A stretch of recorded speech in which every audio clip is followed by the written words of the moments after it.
Jesus wanted Lazarus to die.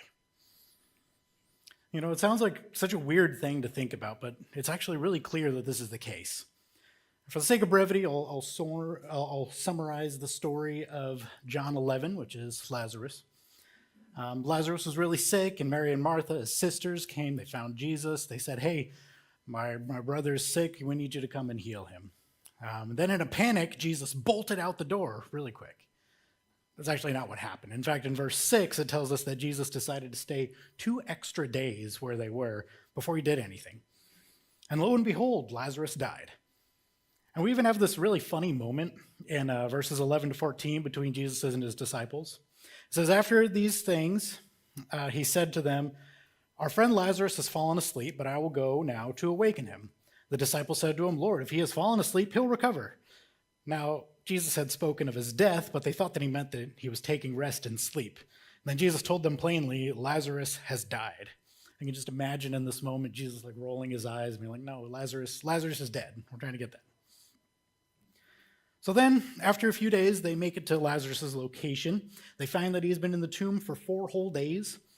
Martha sees Jesus and says in verse 21, "Lord, if you had been here, my brother would not have died." And Mary, the other sister, said the same thing a few verses later.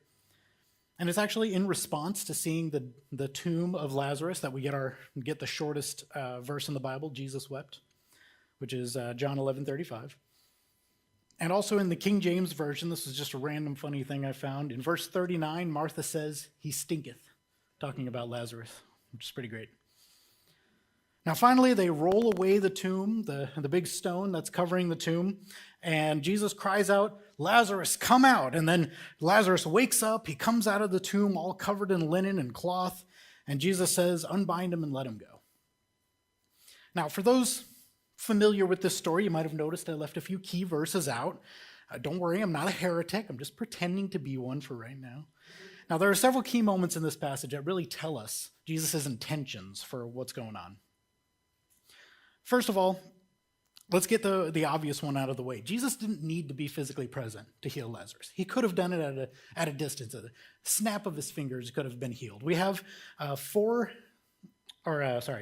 chapters earlier in John 4, this exact thing happens. We have the Roman official. He comes out to meet Jesus and he says, "My servant is sick." And so that servant is then healed miles away at that very instant. Jesus didn't need to be there. He could have done it if he wanted to. And then, of course, there's a mention of Jesus waiting several days before he actually comes and meets Lazarus. But the most concrete proof is 4 verses into this story. In John 11:4, he says, "This illness does not lead to death. It is for the glory of God, so that the Son of God may be glorified through it." Now, obviously, Jesus knew that Lazarus was going to die, but here he's not saying that he will die permanently, is kind of the idea that we're supposed to understand from that, which is a crazy thing to say.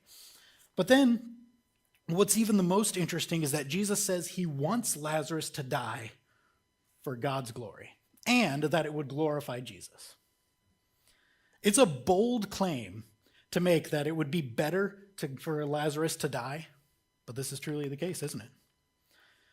Now, Jesus takes these 2 extra days that I mentioned before to make it clear that what he's going to do is a miracle. He actually says in verses 14 and 15, "Lazarus has died, and for your sake I'm glad that I was not there, that you may believe. But now let's go to him." And then, of course, when Jesus arrives, Mary and Martha complain to him, saying that if he was there, he wouldn't have died. But Jesus, in verse 23, says, "Your brother will rise again." None of this is a surprise to Jesus. He knows exactly what's going on. Then when Jesus gets to the tomb and Martha says he stinketh and all that, Jesus prays out loud, saying, "Father, I thank you that you have heard me. I knew that you always hear me, but I said this on account of the people standing around, that they may believe that you sent me." It's pretty heavy-handed that Jesus is performing this miracle so that people would believe, so that God would be glorified. And so then Jesus calls out, "Lazarus, come forth." And immediately Lazarus comes back from the dead, and then bam, the story's over. We immediately move on. We don't have a moment of Jesus turning around and looking at the audience and being like, "You see this? This is what I was This is what I was talking about the whole time. It's supposed to be obvious that this entire chronology of events has been leading up to this very moment, and nobody should be surprised at what he said that he did. And then, of course, after this story, we have the response of Lazarus come back to the dead. A bunch of Jews believed, and then he went to the Pharisees, and then the Pharisees sought to kill Jesus. Another citation against Jesus. I mean, such a terrible guy raising people from the dead, unbelievable.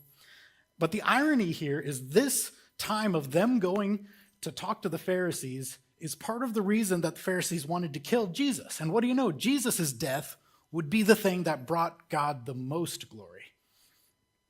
And then this is where it all ties back in with Jesus that I think is so interesting and very obviously a tie-in that was intended, where we have the story of Lazarus is a reflection of the story of Jesus and his death and resurrection. For Jesus to die brought God the most glory. When Lazarus was brought back from the dead, it was a sign that death itself is not exempt from God's power. And through Jesus' death, that is exemplified forever. Now, when Lazarus was in the tomb for 4 days, but Jesus, he actually broke that record. He was in there only 3. And then it also says that a stone was rolled away from the tomb. Like at some point, they're not even being subtle with the symbolism. It's clear that there's this reflection that we are supposed to look at Lazarus, and then it happens again in Jesus, and nobody's supposed to be surprised. It was pointed to the entire time. So as we come together and we take the bread and the wine, or the grape juice, in communion, we identify with the death and resurrection of Christ. That we too are like Lazarus in this regard.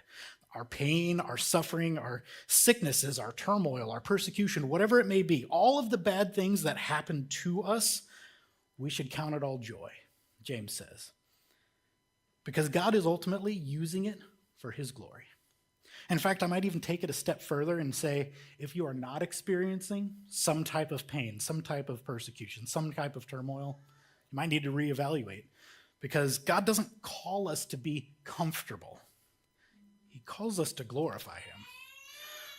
So as we remember Jesus as the perfect example of who we should be. Now, of course, the death of Jesus is so much more than an example, but if we take nothing else to remember how Jesus was and to follow his example, and that his suffering and his death led to the greatest amount of glory that humanity has ever seen, all for God.